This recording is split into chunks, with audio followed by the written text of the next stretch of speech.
ইসলামের পরিপূর্ণ খাদেম হিসেবে কবুল করে নাও।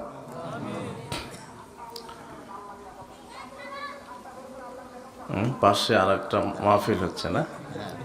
আচ্ছা আচ্ছা,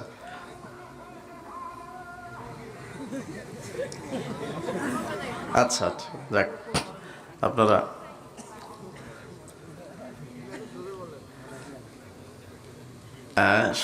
শুনতে পান না? আচ্ছা আচ্ছা, আমরা আজকে আলোচনা করব আদর্শ পরিবার গঠনে আমাদের করণীয় কি। এই বিষয়ে যুবকেরা বলছে যে এই বিষয়ে আলোচনা করবেন, আমরা এই বিষয়ে আলোচনা করার চেষ্টা করবো ইনশাআল্লাহ।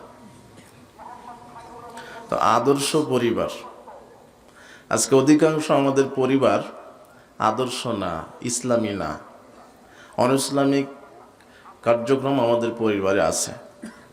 তো আমাদের পরিবারকে ইসলামী পরিবার করতে গেলে ইসলামী আদর্শ মানুষ হতে হবে। পরিবার গঠিত হয়তো মানুষ দিয়ে, না গরু ছাগল দিয়ে? মানুষ দিয়ে, তাই না? একটা ছেলে আর একটা মেয়ের বিবাহের মাধ্যমে একটা পরিবার তৈরি হয়। তাহলে এই পরিবার মূল উপাদান হচ্ছে মানুষ। এই জন্য মানুষ যদি আদর্শ হয়, মানুষ যদি ইসলামী হয়, তাহলে পরিবারটাও কি হবে? আদর্শ হবে। এই জন্য আমাদেরকে আদর্শ নিজে হতে হবে, ইসলামকে ধারণ করতে হবে, ইমানি চেতনার উপরে, ইমানি মূল্যবোধের উপরে আমাদেরকে জীবনযাপন করতে হবে। আল্লাহ সুবহানাহু ওয়া তাআলা কোরআন মাজিদে পরিবার সম্পর্কে আলোচনা করেছেন। নবী করিম সাল্লাল্লাহু আলাইহি ওয়াসাল্লাম তিনিও পরিবার সম্পর্কে ব্যাপক আলোচনা করেছেন। আল্লাহ সুবহানাহু ওয়া তাআলা কোরআন মাজিদে বলছেন, ইয়া আইয়ুহাল্লাযীনা আমানু কু আনফুসাকুম ওয়া আহলিকুম নারা, হে বিশ্বাসীগণ, তোমরা নিজে জাহান্নামের আগুন থেকে বাঁচো এবং পরিবারকে জাহান্নামের আগুন থেকে বাঁচাও। আল্লাহ সুবহানাহু ওয়া তাআলা নিজেও পরিবারের কথা বলেছেন। তাহলে নিজে জাহান্নাম থেকে বাঁচার চেষ্টা করতে হবে, পরিবারকে জাহান্নাম থেকে বাঁচানোর চেষ্টা করতে হবে। নবী করিম সাল্লাল্লাহু আলাইহি ওয়াসাল্লাম পরিবার সম্পর্কে অনেক কথা বলেছেন। তাহলে আদর্শ পরিবার গঠনে আমাদের প্রথম যেটা করণীয় হবে, যেহেতু পরিবার গঠন করতে গেলে বিবাহের মাধ্যমে পরিবার গঠিত হয়, এই জন্য একজন নারী এবং একজন পুরুষ, একজন যুবক এবং একজন যুবতী, এই দুইজনের বৈবাহিক সম্পর্কের মাধ্যমে পরিবার গঠিত হয়ে থাকে। তাহলে মানুষ যদি আদর্শ না হয়, নারী এবং পুরুষ যদি আদর্শ না হয়, তাহলে সে পরিবার আদর্শ হতে পারে না। এই জন্য আদর্শ পরিবার গঠনের পূর্ব শর্তই হচ্ছে আদর্শ ছেলে মেয়ে বিবাহের জন্য নির্বাচন করা। যেই যুবক যেই নারীকে বিবাহ করতে চাচ্ছে তাকে তাকওয়াশীল হতে হবে, ইবাদতকারিনী হতে হবে, পরহেজগার হতে হবে এবং ইসলামী চিন্তা চেতনা, মাইন্ড সেট আপ যেন সেই মহিলার ইসলামিক হয়, এমন মেয়েকে বিবাহ করতে হবে। এবং যেই মেয়েটা যেই ছেলেকে বিবাহ করছে সেই ছেলেটাও আদর্শ হতে হবে। নবী করিম সাল্লাল্লাহু আলাইহি ওয়াসাল্লাম হাদিসে বলছেন, আবু হুরায়রা রাদিয়াল্লাহু আনহু বলেন, রাসূল সাল্লাল্লাহু আলাইহি ওয়াসাল্লাম বলেছেন, ইযা আতাকুম মান তারদাউনা খুলুকাহু ওয়া দীনাহু। আপনারা মনোযোগ দিয়ে কথাগুলি শোনার চেষ্টা করেন, ঠিক আছে? বোঝার চেষ্টা করবেন। সেটা হলো, নবী করিম সাল্লাল্লাহু আলাইহি ওয়াসাল্লাম বলছেন যে কোনো ছেলের কাছে যদি কোনো মেয়ের পক্ষ থেকে বিবাহের প্রস্তাব আসে, তাহলে মেয়ের দুইটা জিনিস লক্ষ্য করবে, ছেলে এবং ছেলের বাপ। মেয়ের কয়টা জিনিস? দুইটা। আবার এই কথাটা এইভাবে রাসূল সাল্লাল্লাহু আলাইহি ওয়াসাল্লাম বলছেন, কোনো মেয়ের কাছে যদি কোনো ছেলে কর্তৃক বিবাহের প্রস্তাব যায়, তাহলে ছেলেরও দুইটা জিনিস নবী করিম সাল্লাল্লাহু আলাইহি ওয়াসাল্লাম দেখতে বলেছেন। কয়টা জিনিস? তাহলে মেয়েরও দুইটা দেখতে হবে, ছেলেরও। ছেলের বাপ যখন যে মেয়ের সাথে বিবাহ দিচ্ছে, ছেলের বাপ এবং ছেলে নিজে মেয়ের দুইটা জিনিস দেখবে। এবং যেই মেয়ের বাপ যেই ছেলের সাথে মেয়েকে বিবাহ দিতে চাচ্ছে, সেই মেয়ে এবং মেয়ের বাপ ছেলের দুইটা জিনিস দেখবে, পরস্পর সমান। নবী করিম সাল্লাল্লাহু আলাইহি ওয়াসাল্লাম এটাই বলছেন, ইযা আতাকুম, যখন তোমাদের কাছে কেউ বিবাহের প্রস্তাব নিয়ে আসবে, মান তারদাউনাহু, তখন তোমরা ওই জিনিসটা দেখো, দুইটা জিনিস, খুলুকাহু ওয়া দীনাহু, তার আখলাক চরিত্র, তার স্বভাব, তার আখলাক চরিত্র স্বভাব, এটা এক। দুই, তার দিনদারিতা, তার ভিতর ইসলামিয়াত আছে কিনা, দিনদারিতা আছে কিনা, ঈমান আছে কিনা, সে আমলদার কিনা, এই দুইটা। তাহলে এই দুইটা যদি দেখা হয়, নবী করিম সাল্লাল্লাহু আলাইহি ওয়াসাল্লাম বলছেন এই দুইটা যদি থাকে ফায়ুজাবিজুহু, তার সাথে বিবাহ দিয়ে দাও। ওয়াইল্লাম তাফআল, যদি এই দুইটা না দেখেই বিবাহ দাও, তাহলে তাকুন ফাসাদুন ফিল আরদ, তাহলে এই পরিবারটা হবে ফিতনা ফাসাদপূর্ণ। তারা দুনিয়ার জমিনে ফিতনা ফাসাদে পড়ে যাবে, তারা আদর্শ পরিবার গঠন করতে পারবে না। এটা নবী করিম সাল্লাল্লাহু আলাইহি ওয়াসাল্লাম বলেছেন। এরা যেই পরিবারটা গঠন করবে, যেই পরিবারে দিন নাই, আখলাক নাই, চরিত্র নাই, স্বভাব নাই, ইসলামিয়াত নাই, ঈমান নাই, দিনদারিতা নাই, সালাত নাই, সিয়াম নাই, হজ নাই, জাকাত নাই, পর্দা নাই, কোরআন নাই, হালাল নাই, হারাম নাই, সেই পরিবারকে আদর্শ হতে পারে? আদর্শ হতে পারে না। তাই রাসূল সাল্লাল্লাহু আলাইহি ওয়াসাল্লাম এটাই বলছেন যে তোমরা দুইটা জিনিস দেখে নারীকে বিবাহ করো, তোমরা দুইটা জিনিস দেখে ছেলেকে বিবাহ করো। কিন্তু আজকের সমাজে কি দেখা হয়? হ্যাঁ, চাকরি দেখা হয়, তাই না? চাকরি দেখা খারাপ না, অবশ্যই দেখবেন, সমস্যা কি? কিন্তু মৌলিক যে বিষয়টা, সেটা হচ্ছে তার দিনদারিতা এবং তার আখলাক স্বভাব। কিন্তু দিনদারিতা, আখলাক, স্বভাব এটা তুচ্ছ মনে করা হয়, এটা দেখাই হয় না। মৌলিক যে জিনিসটা মানুষ প্রাধান্য দেয় সেটা হচ্ছে যেটা আপনি বললেন, যে ছেলে কি চাকরি করে, ডিগ্রি কত বড়, বেতন পায় কত, তাই না? এটা দেখা হয় সমাজে। যেই মেয়ের বাপ যেই মেয়েকে তার মেয়েকে যেই ছেলের সাথে বিবাহ দিতে চাচ্ছে, এই মেয়ের পিতাটা দেখছেই যে ছেলে যাকে আমি জামাই বানাবো, তার চাকরি আছে কত বড়, বেতন পায় কত বড়, তার ডিগ্রি কত বড়, কিন্তু সে তার আখলাক চরিত্র দেখে না। সে দিনদার কিনা, পরহেজগার কিনা, তাকওয়াশীল কিনা, সালাত আদায় করে কিনা, সিয়াম পালন করে কিনা, হালাল হারাম খায় কিনা, ইসলামকে মেনে চলে কিনা, এটা দেখাই হয় না। যখন আপনি মেয়ের পিতা হিসেবে বেনামাজির সাথে, মদখুর, গাঁজাখুর, এদের সাথে বিবাহ দিবেন, তাহলে আপনার মেয়ে ওই পরিবারে টিকতে পারবে না, ওটা একটা জাহান্নামের টুকরা হবে। আর সমাজে এটাই হচ্ছে। কেন? দিনদারিতা যেই পরিবারে নেই, যেই পরিবার অনিসলামিক পদ্ধতিতে বড় হচ্ছে, আজকে অধিকাংশ পরিবারগুলি এটাই। মেয়েকে বিবাহ দিচ্ছেন কার সাথে? বেনামাজির সাথে মেয়ে বিবাহ দেওয়া হারাম। আপনি বেনামাজির সাথে মেয়েকে বিবাহ দিতে পারেন না।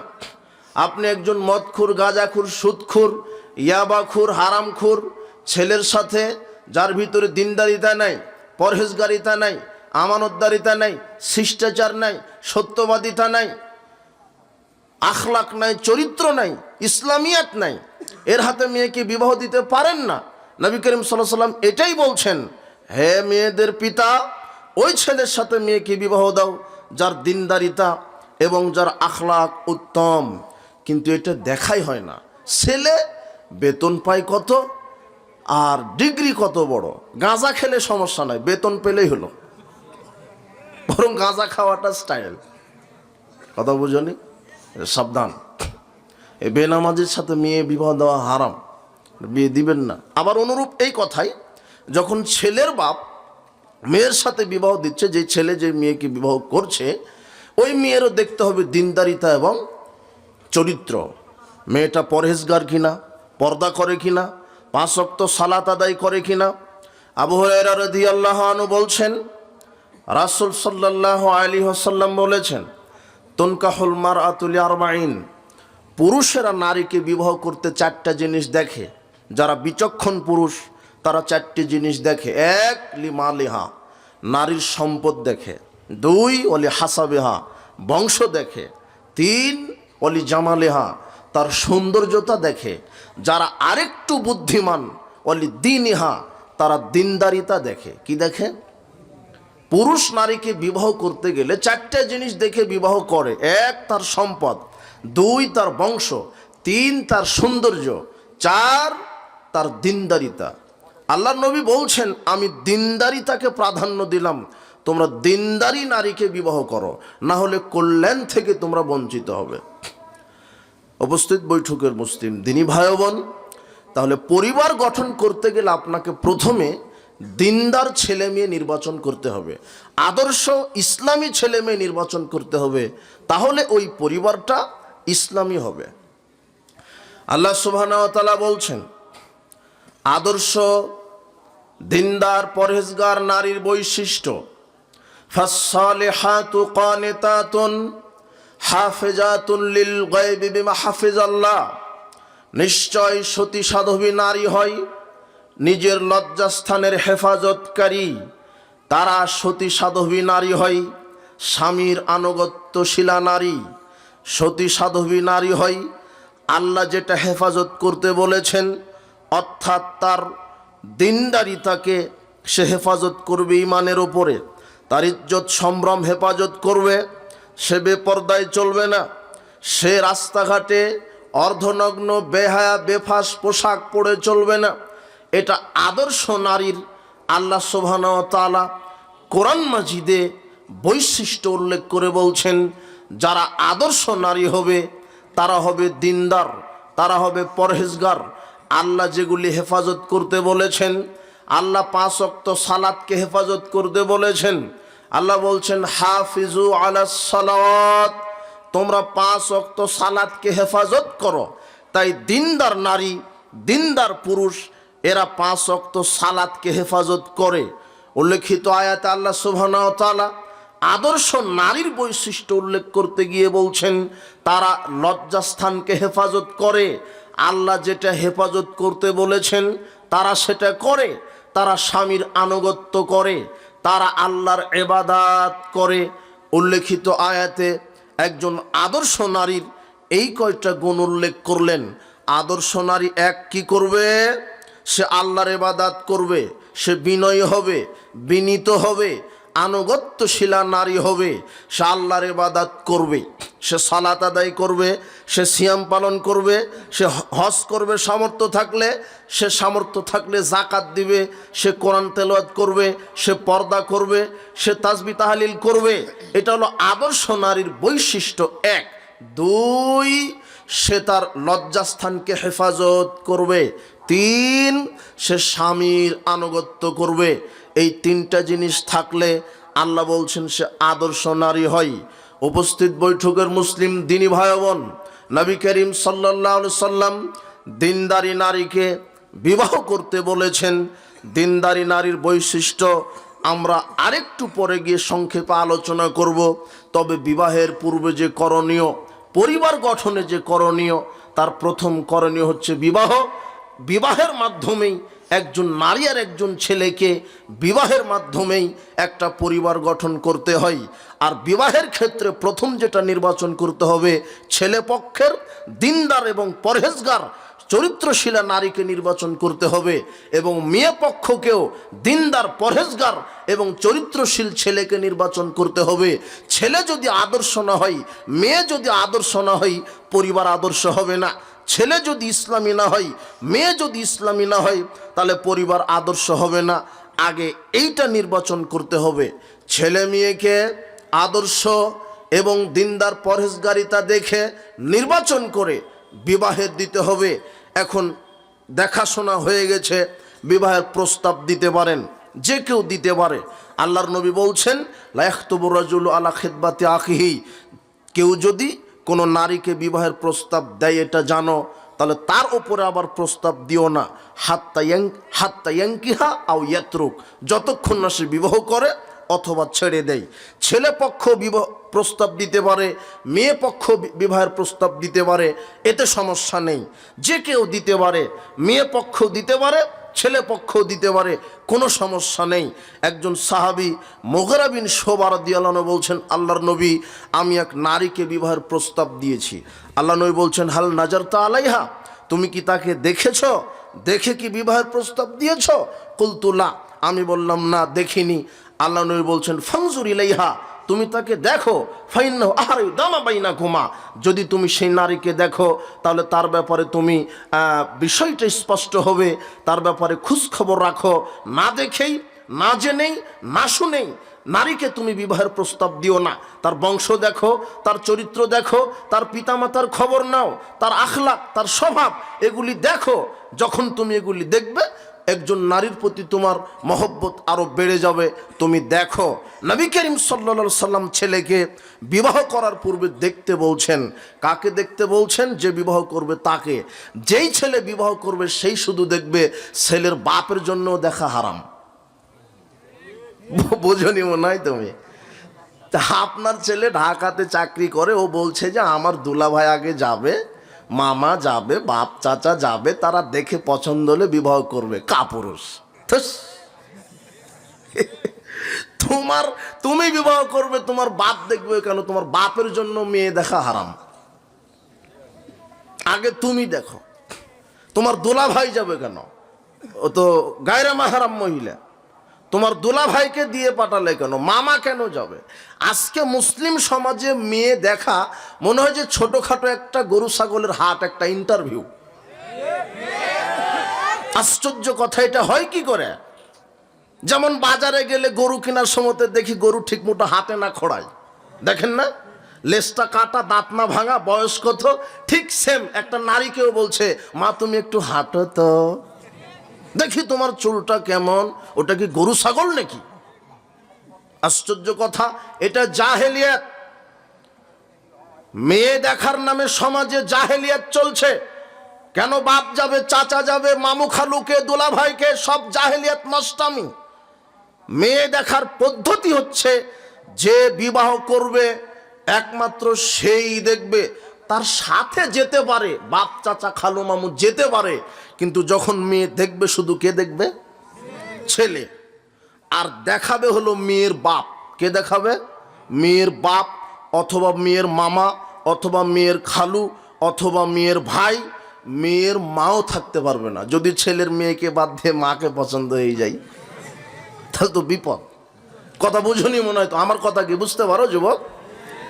মেয়ের মাও থাকতে পারবে না, অথচ মেয়ের মাও মেয়ের সাথে এমন সেজে এসেছে, এটা ঢং।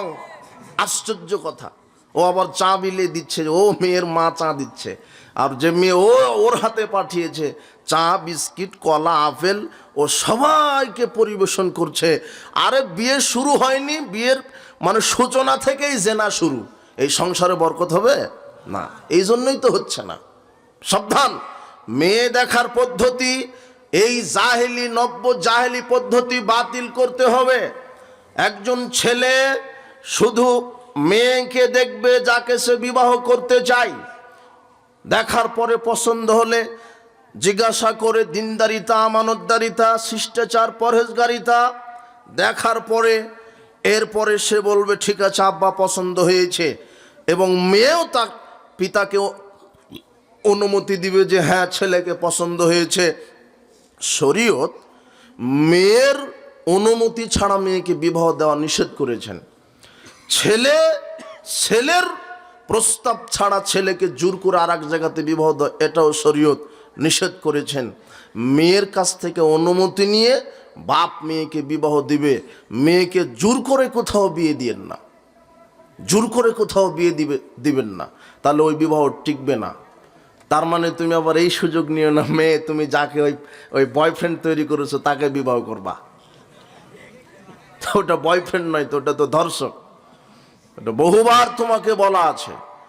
ওই ছোট থেকেই যদি ইসলামী পরিবার হয়, তাহলে তো মেয়ের কোনো বয়ফ্রেন্ড থাকতে পারে না। ছোট থেকেই যদি ইসলামী পরিবার হয়, তাহলে একটা ছেলের গার্লফ্রেন্ড থাকতে পারে না। এই জন্য মেয়েকে জোর করে কোথাও বিয়ে দিবেন না।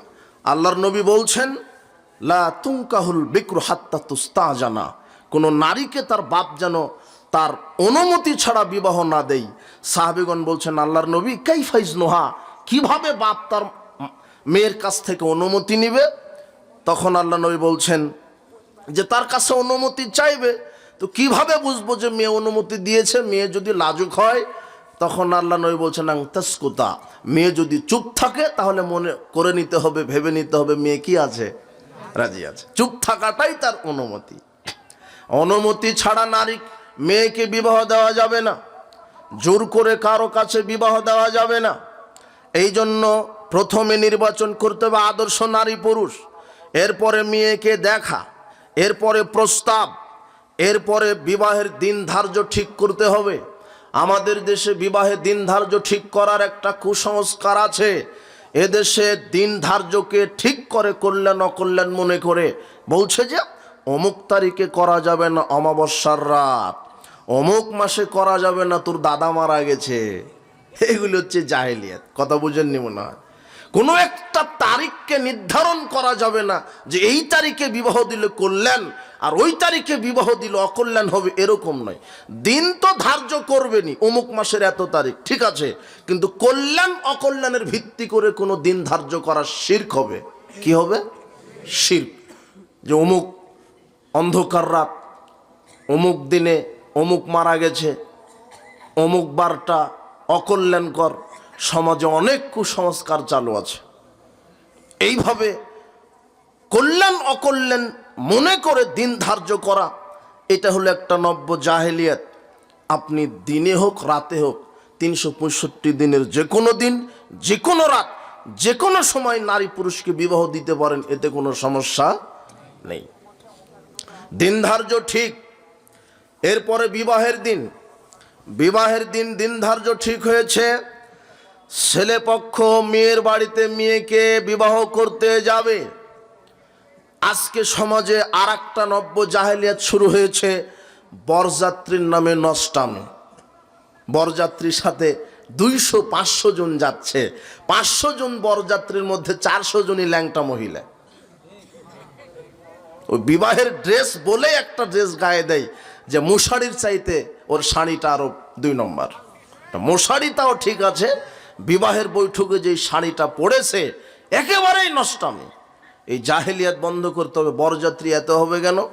বরযাত্রী ছেলের সাথে তার বাপ চাচা মামু খালু 2-4-5 জন গিয়ে বিবাহ করে নিয়ে আসবে। ইসলামে এইরকম সিস্টেম নেই। মেয়ের বাপের 1 টাকা খরচ করতে হবে এরকম শরীয়ত বলে না। আর আপনি 500 জন বরযাত্রী নিয়ে বিয়ের বাড়িতে গেলেন মানে? মেয়ের বাড়িতে 500 জন বরযাত্রী নিয়ে গেলেন কেন? আপনার প্রথমেই মনে হচ্ছে যে আপনার মতো ছোট লোক আর দ্বিতীয় কেউ নেই। মেয়ের বাপের যে টাকা খরচ হবে বিবাহের দিনে 1 টাকা, এটা শরীয়ত বলছে না। যত টাকা খরচ হবে সব ছেলেরা ছেলের বাপের। দেখেন আপনি, এখন যাবে মেয়ের বাড়িতে, এখন বিবাহে বসবে, বিবাহ এখন পড়াবে। তো বিবাহের পদ্ধতি হচ্ছে আগে খুতবাতুল হাজত, খুতবা পাঠ করবে। খুতবা পাঠ করবে, খুতবা পাঠ করতে হবে, এটা সুন্নাত, জরুরি। খুতবা কিভাবে? ইন্নাল হামদুলিল্লাহ নাহমাদুহু ওয়া নাস্তাঈনুহু ওয়া নাস্তাগফিরুহু ওয়া নাউযু বিল্লাহ ওয়া আশহাদু আল্লা ইলাহা ইল্লাল্লাহ ওয়াহদাহু লা শারীকা লাহু ওয়া আশহাদু আন্না মুহাম্মাদান আবদুহু ওয়া রাসূলুহু। ইয়া আইয়ুহাল্লাযীনা আমানুত্তাকুল্লাহ হাক্কা তুকাতিহি ওয়া লা তামুতুন্না ইল্লা আনতুম মুসলিমুন। ইয়া আইয়ুহান নাসুত্তাকু রাব্বাকুমুল্লাযী খালাকাকুম মিন নাফসিন ওয়াহিদা ওয়া খালাকা মিনহা যাওজাহা وبث منهما رجالا كثيرا ونساء واتقوا الله الذي تساءلون والأرحام إن الله كان عليكم رقيبا يا أيها الذين آمنوا اتقوا الله وقولوا قولا سديدا। এইভাবে খুতবাতুল হাজত পাঠ করা শেষ করবে। যদি এটা মেয়ের বাপ পড়তে পারে আলহামদুলিল্লাহ। এছাড়া যিনি ইমাম সাহেব, তিনি সমাজের যিনি খতিব ইমাম, তিনি খুতবাতুল হাজত পাঠ করবেন। এরপরে বিবাহ সম্পর্কে গুরুত্বপূর্ণ কিছু কথা বলে নেবেন। এরপরে ছেলের সামনে বিবাহ পড়াবেন মেয়ের বাপ। কে পড়াবেন বিবাহ? কোনো ইমাম নয়, কোনো কাজী নয়। বিয়ে পড়াবেন কে? মেয়ের বাপ। কিন্তু উকিল বাপ যে ভাড়া করে নিয়ে এসেছেন এটা আর একটা নব্য জাহেলিয়াত। উকিল বাপ নেই। কিসের উকিল বাপ?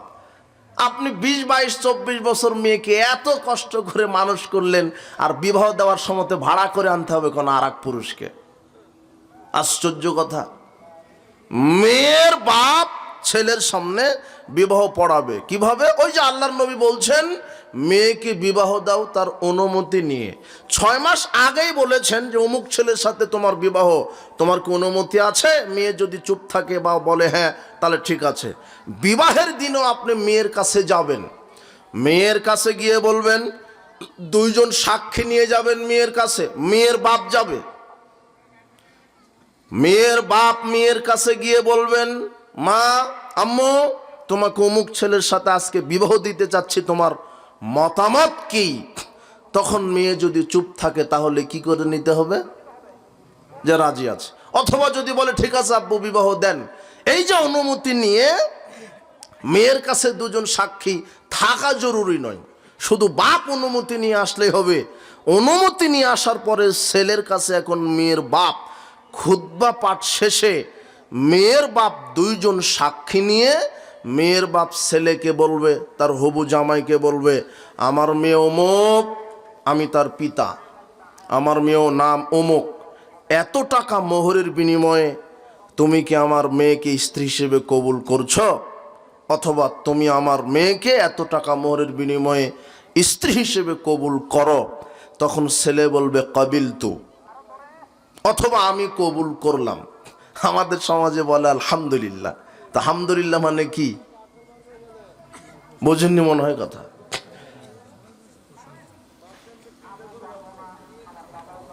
অনেক পুরুষ মানুষ তো স্ত্রীকে তালাক দিতে পারলে বলে আলহামদুলিল্লাহ, জঞ্জাল বিদায় হলো।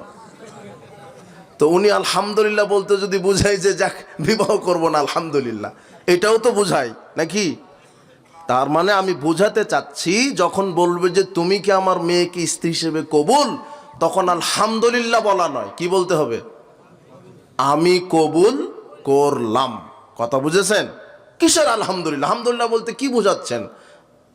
কেননা তালাক হলেও তো অনেক পুরুষ কি বলে এখন, যাক দাজ্জাল একটা বিদায় হয়েছে আলহামদুলিল্লাহ, তাই না?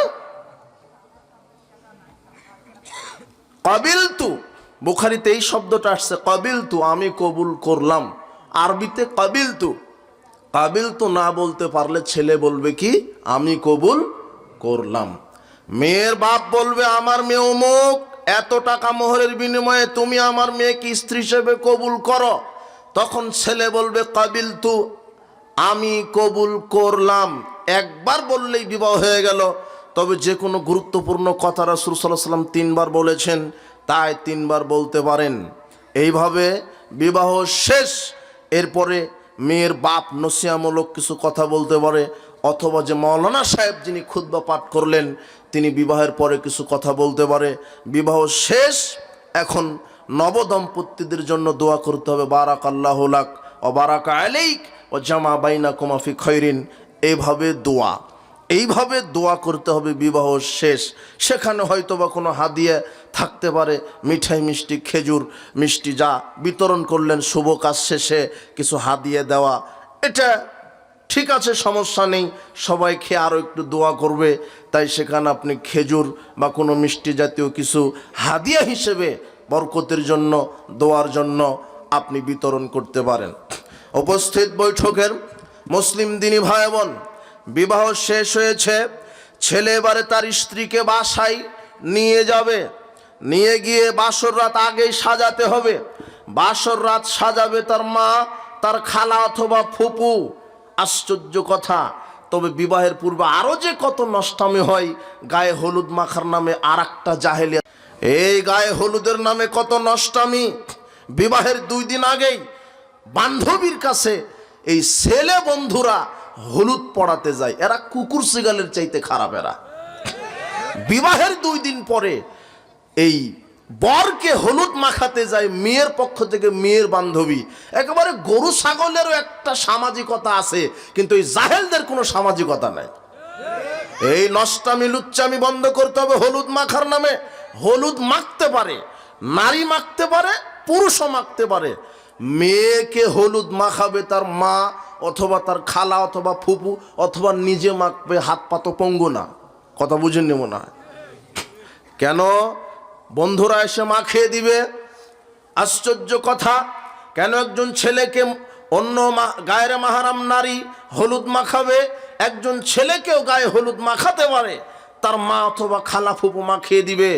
আব্দুর রহমান বিন আওফ বলছেন, আমার গায়ে হলুদের রং দেখতে পেলেন আল্লাহর নবী, দেখে পেয়ে বলছেন, কি ব্যাপার, আতাজাওয়াজতা, তুমি কি বিবাহ করেছ? তার মানে ওই সময় তো একটা রীতি ছিল যে বিবাহ করলে গায়ে কি মাখতো? হলুদ মাখতো। কিন্তু এখনকার মতো জাহেলি রীতিনীতি, এটা প্রশ্নই আসে না। ওটা ইসলামের সাথে যায় না, ইমানের সাথে যায় না, ইসলামী আদর্শের সাথে, শিষ্টাচারের সাথে যায় না। এগুলি নষ্টামি নেই সমাজে। হলুদ মাখবে, সে নিজে মাখবে অথবা তার মা খালা ফুপু মাখাবে। মেয়েকে তার মা খালা ফুপু, ছেলেকে তার মা খালা ফুপু মাখবে। হলুদ মাখতে হবে, মাখতেই যে হবে এটা নয়, তবে মাখেন। সাহাবায়ে কেরাম, যেটা হাদিস থেকে বোঝা যায়, মাখতেন। আল্লাহর নবী বলছেন, তুমি কি বিবাহ করেছ, তাই কি গায়ে হলুদ? তখন আব্দুর রহমান বিন আওফ বলছেন, জি ইয়া রাসূলুল্লাহ, ইন্নী তাজাওয়াজতু ইমরাতান ওয়াজনু নাওয়াতিম মিন যাহাব, আমি এক টুকরা খেজুরের আটি পরিমাণ স্বর্ণ দিয়ে আমি একজন মহিলাকে বিবাহ করেছি। তখন আল্লাহর নবী বলছেন, বারাকাল্লাহ, আল্লাহ তোমাকে বারাকা দান করুন। আউলিম বিশাক, এখন তুমি সকালে ছাগল দিয়ে একটা অলিমা করে দাও। এইভাবে নবী করিম সাল্লাল্লাহু আলাইহি ওয়াসাল্লাম তার জন্য দোয়া করলেন। তার মানে হলুদ মাখতে পারে, মাখা যায়, কিন্তু প্রচলিত যেই জাহেলিয়াত, এগুলি বন্ধ করতে হবে। হলুদ মাখার নামে জাহেলিয়াত, মামাতো বোন, খালাতো বোন, ফুফাতো বোনের নামে নষ্টামি, আপনার গার্লফ্রেন্ড বয়ফ্রেন্ড নামে নষ্টামি, আর গান বাজনা বাদ্যযন্ত্র দিয়ে 2 দিন 3 দিন 1 সপ্তাহ ধরে গোটা এলাকাবাসীর ঘুমকে হারাম করেছে। যদি এলাকাবাসীর একজন পরহেজগার লোক অভিশাপ দেয়, বিবাহ পরের দিনে তালাক হয়ে যেতে পারে। আপনি এইভাবে সমাজ দূষিত করছেন, মানে এইভাবে গান বাজনা বাদ্যযন্ত্র বাজাতে হবে কেন? আজকে মুসলিম সমাজে আপনার মেয়েকে, আপনার নারীকে আপনি বিবাহ দিচ্ছেন, আপনি মুসলিম সমাজে বিবাহ হচ্ছে, কিন্তু আমরা বুঝতেই পারি না ওটা মুসলমানের বেটির বিবাহ হচ্ছে না হিন্দুর বেটির বিবাহ হচ্ছে। এটা গান বাজনা বাদ্যযন্ত্র জাহেলিয়াতে আমরা বুঝতেই পারি না ওটা কার বিবাহ হচ্ছে আজকে সমাজে। এই জন্য সাবধান। আরে হিন্দুর বিয়ে তো গান বাজনা বাজে, আপনি মুসলমানের বিয়েতে গান বাজনা বাজে, পার্থক্য কি? আমি তদন্ত করে দেখেছি, হিন্দু আর মুসলমানের বিবাহের মধ্যে পার্থক্য শুধু হচ্ছে ওদের বিবাহ পড়ে ব্রাহ্মণ আর মুসলমানের বিবাহ করে জর্দা খাওয়া হুজুরেরা, কিন্তু কোনো পার্থক্য নাই। কেন আমি জর্দা খাওয়া হুজুরের কথা কেন বললাম? এ তো হালাল হারাম নাই এর কাছে।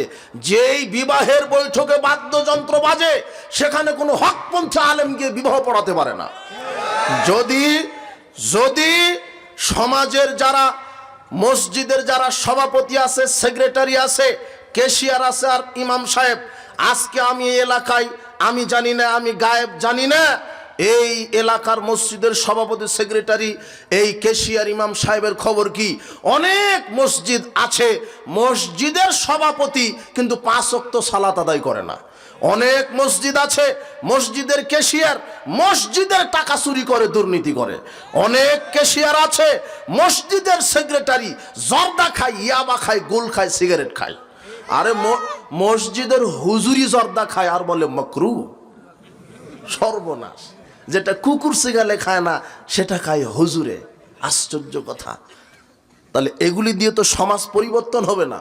সমাজ পরিবর্তন হবে তাকওয়াশীল পরহেজগার হকপন্থী আলেম দিয়ে, যে সত্যকে সত্য বলে, মিথ্যাকে মিথ্যা বলে, বাতিলকে বাতিল বলে, অন্যায়ের বিরুদ্ধে মুখে কলম মিডিয়াতে লড়তে পারে, জাহেলিয়াতকে কবর দিতে পারে, এমন যোগ্য ইমামকে মসজিদে নির্বাচন করতে হবে, যে জাহেলিয়াতের বিরুদ্ধে কথা বলতে পারবে, শিরকের বিরুদ্ধে, বেদাতের বিরুদ্ধে, অশ্লীল বেহাপনা, বেপর্দা, গান বাজনা, জুয়া, লটারি, সুদ, ঘুষ, দুর্নীতির বিরুদ্ধে কথা বলতে পারবে, যিনি প্রতিবাদ করতে পারবে, যিনি সুদ, ঘুষ, দুর্নীতির বিরুদ্ধে বক্তব্য দিতে পারবে, এমন একজন তাকওয়াশীল পরহেজগার যোগ্য ইমামকে মসজিদের খতিব হিসেবে নিয়োগ দিন। আর যিনি 5 ওয়াক্ত সালাত আদায় করে, যার মুখে দাঁড়িয়ে আছে, যার পরিবার আদর্শ, এমন ব্যক্তিকে মসজিদের সভাপতি নির্বাচন করুন। বিশ্বাস করেন, কোনো বেনামাজি, কোনো দুর্নীতিবাজ, কোনো চাঁদাবাজ ধোকাবাজ, কোন গুলখুর, ইয়াবাখুর, বিড়িখুর, সিগারেটখুর, এরা মসজিদের সভাপতি হওয়া দূরের কথা, এরা টয়লেটের দায়িত্বশীল হওয়ার যোগ্যতা রাখে না। এদেরকে দিয়ে সমাজ পরিবর্তন হবে না। আপনার যেই মসজিদের সভাপতি, সেক্রেটারি, ক্যাশিয়ার আর ইমাম সাহেব এরা যদি যোগ্য হতো, যেই বিবাহের অনুষ্ঠানে বাদ্যযন্ত্র বেজে বিবাহ হচ্ছে সেখানে গিয়ে প্রথমে বলতো আসসালামু আলাইকুম, শোনেন আমরা এই সমাজের দায়িত্বশীল, আমি সভাপতি, শোনেন আমি এই সমাজের ইমাম, আমি বলছি এই বাদ্যযন্ত্র যদি বাজে আমি বিবাহ পড়াবো না, বাদ্যযন্ত্র যদি বাজে দাওয়াতে কেউ আসবে না, বাদ্যযন্ত্র যদি বাজে তাহলে বিবাহ বাতিল হবে, এইভাবে বলতে হবে। তারপরে যদি না শুনে তাহলে মসজিদের সভাপতি লাঠি মেরে গানের বাদ্যযন্ত্রকে কবর দিয়ে দিবে, এর নাম সভাপতি। কাপুরুষ ভীরু এগুলো কোনো নেতা হতে পারে না। সভাপতি, সেক্রেটারি, মসজিদের যারা দায়িত্বশীল এরা সমাজের নেতা। সমাজে গান বাজনা বাদ্যযন্ত্র বাজবে মানে আরে কিসের ঠিক? মসজিদের সভাপতি তার নিজের বেটিকে লুচ্চামি করে বিবাহ দিয়েছে, ওর মেয়েকে গান বাজনা বাদ্যযন্ত্র বাজিয়ে বিবাহ দেয়। এই সভাপতি হয় কি করে? আশ্চর্য কথা যে বিড়ি খাই, ইয়াবা খাই, কুল খাই, বেনামাজি, মুখে দাঁড়ি নাই, লুচ্চা, বদমাশ, এই হারামখোর কি করে মসজিদের সভাপতি হতে পারে, কি করে সেক্রেটারি হতে পারে? সাবধান, আপনার ওই নেতা নির্বাচন করতেই ভুল হয়েছে। নেতা যদি আদর্শ হয় সমাজ আদর্শ হবে, ছেলে মেয়ে যদি আদর্শ হয় পরিবারও আদর্শ হবে। উপস্থিত বৈঠকের মুসলিম দিনী ভাই বোন, এই জন্য গান বাজনা বাদ্যযন্ত্র জাহেলিয়াত। আল্লাহ বলছেন ওয়ামিনান নাস মাইয়াশতারি লাহওয়াল হাদিস লিউযিল্লা আন সাবিলিল্লাহি বিগাইরি ইলম। অধিকাংশ মুসলিম সমাজে আল্লাহ বলছেন সূরা লুকমানের আয়াত 6 নম্বর আয়াত, আল্লাহ বলছেন যারা গান বাজনা বাদ্যযন্ত্র খরিদ করে মানুষকে পথভ্রষ্ট করার জন্যে, সমাজে জাহেলিয়াত কায়েমের জন্য, এদের জন্য পরকালে কঠিন শাস্তি আছে। গান বাজনা শ্রবণ করার শাস্তি হলো পরকালে কঠিন শাস্তি। গান বাজনা শ্রবণ করা হারাম, গান বাজনা দেখা হারাম, গান বাজনা শোনা হারাম। আপনার বাংলাদেশে আজকে যত নাটক, সিনেমা, থিয়েটার তৈরি হয়েছে, এই পতিতালয়ের নায়ক নায়িকারা বাংলাদেশে নাটক সিনেমা তৈরি করছে বাংলার সমাজে লুচ্চামি কায়েম করার জন্য। এরা যুব সমাজের ইমানকে নষ্ট করে দিচ্ছে। যুবক আজকে তওবা করো, গান বাজনা নাটক সিনেমা দেখবা না, শুনবা না। যেখানে বাজে যদি ক্ষমতা থাকে তুমি বাধা দিবে, তুমি অন্যায়ের বিরুদ্ধে লড়বে, ন্যায়ের পক্ষে কথা বলবে। তোমাকে আগামীতে নেতৃত্ব দিতে হবে। তুমি মনে রেখো, তুমি সুদের বিরুদ্ধে বক্তব্য দিবে, ঘুষের বিরুদ্ধে বক্তব্য দিবে, দুর্নীতির বিরুদ্ধে বক্তব্য দিবে, বেপরদার বিরুদ্ধে বক্তব্য দিবে, জাহেলিয়াতের বিরুদ্ধে বক্তব্য দিবে। যেখানে নষ্টামি হবে নষ্টামির বিরুদ্ধে তোমাকে বক্তব্য দিতে হবে। কেন? তুমি আগামীর কর্ণধার। তোমার নেতাকে এটা বোঝাতে হবে, যারা সমাজের দায়িত্বশীল তাদেরকে এটা বুঝতে হবে। উপস্থিত বৈঠকের মুসলিম দিনী ভাই বোন, আল্লাহর নবী বলছেন লা ইয়াকুনান্না মিন উম্মতি আকওয়ামুন ইস্তাহিল্লুনাল হিরা ওয়াল হারিরা ওয়াল খামরা ওয়াল মাযিব। অচিরেই আমার উম্মতের কিছু মানুষ আসবে যারা গান বাজনা বাদ্যযন্ত্র মদ পানকে হালাল মনে করবে। অচিরেই আমার উম্মতের মধ্যে কিছু লোক আসবে যারা গান বাজনা বাদ্যযন্ত্র মাদক খাওয়াকে হালাল মনে করবে। ইন্নাল্লাহ তাআলা হারামাল খামরা ওয়াল মাইসিরা ওয়াল কুবা। আল্লাহর নবী বলছেন নিশ্চয় আল্লাহ মদ, জুয়া এবং অশালীন অহেতুক গান বাজনা বাদ্যযন্ত্রকে হারাম করেছেন। বাদ্যযন্ত্র হারাম। আল্লাহর নবী বলছেন লা তাবিউল কাইনাত ওয়ালা তাশতারুহুন্না। শোনো, গান বাজনা শিখিয়ে দিও না, গান বাজনা ক্রয় বিক্রয় করো না, নাটক সিনেমা শিখিও না, নাটক সিনেমায় অভিনয় করো না, বাদ্যযন্ত্র শিখিয়ে দিও না। ফাসামানুহুন্না হারাম। গান বাজনা শোনা হারাম, গান বাজনার ব্যবসা হারাম, গান বাজনা শোনা হারাম, নাটক সিনেমা দেখা হারাম, নাটক সিনেমার ব্যবসা হারাম। আল্লাহর নবী 1450 বছর পূর্বে বলে গেছেন লা খায়রা ফি তিজারাতিন। এই গান বাজনা, নর্তকী, নায়িকা গায়িকা, নাটক সিনেমার এই ব্যবসায় কোনো কল্যাণ নাই। তাই তো যারা বর্তমান সমাজে, বিগত সমাজগুলিতে কেন, বর্তমান সমাজে বিগত যুগে বিগত জাতিকে আল্লাহ গজব দিয়ে ধ্বংস করেছেন। যখন যেই সমাজে পতিতালয় বেড়ে গেছিল, যৌনাচার বেড়ে গেছিল, জেনা বেড়ে গেছিল, মদপান বেড়ে গেছিল, নর্তকী, নষ্টামি, নাচানাচি বেড়ে গেছিল, এই পাপগুলির কারণে আল্লাহ বিগত জাতিকে ধ্বংস করেছে। আজকেও ধ্বংস করবে এই জাতিকে এই পাপগুলি করার কারণে। কেন? আল্লাহর নবী বলছেন লা ইয়াকুনান্না ফি হাযিল উম্মতি খাসফুন ওয়া মাশখুন ওয়া কাযফুন, আমার উম্মতের মধ্যে আল্লাহ বেশি বেশি ভূমিকম্প দিবেন, বেশি বেশি অত্যাচার নির্যাতন জুলুম চাপিয়ে দিবেন, বেশি বেশি মানুষকে কুকুর সিগাল বানরে পরিণত করবেন। কেন? ইদা যালিকা শরিবুল খুমরা, যেই সমাজে মাদক সেবন বেড়ে যাবে, সেই সমাজে যেই দেশে মাদক সেবন বেড়ে যাবে, যারা মদ পান করবে, যেই এলাকার লোক, যেই দেশের লোক, যেই সমাজের লোক, সেই এলাকায় সেই দেশে আল্লাহ ভূমিকম্প বেশি দিবেন। আজকে প্রায় ভূমিকম্পের সম্মুখীন হচ্ছে, আর এই নাস্তিক মিডিয়াগুলি বলছে এটা প্রাকৃতিক দুর্যোগ। এখান থেকে আমাদেরকে বাঁচতে হবে, বাঁচতে হলে মাঠে চলে যেতে হবে বেটা, ওই মাঠও আল্লাহর। আল্লাহ যদি বলে ধসে যা, কারুনকে নিয়ে যেমন জমিন ধসে গেছিল, পাপ কারো বাপ নয়, কাউকে ছাড়ে না। পাপের কারণে আল্লাহ দুনিয়াতে গজব নাজিল করছেন।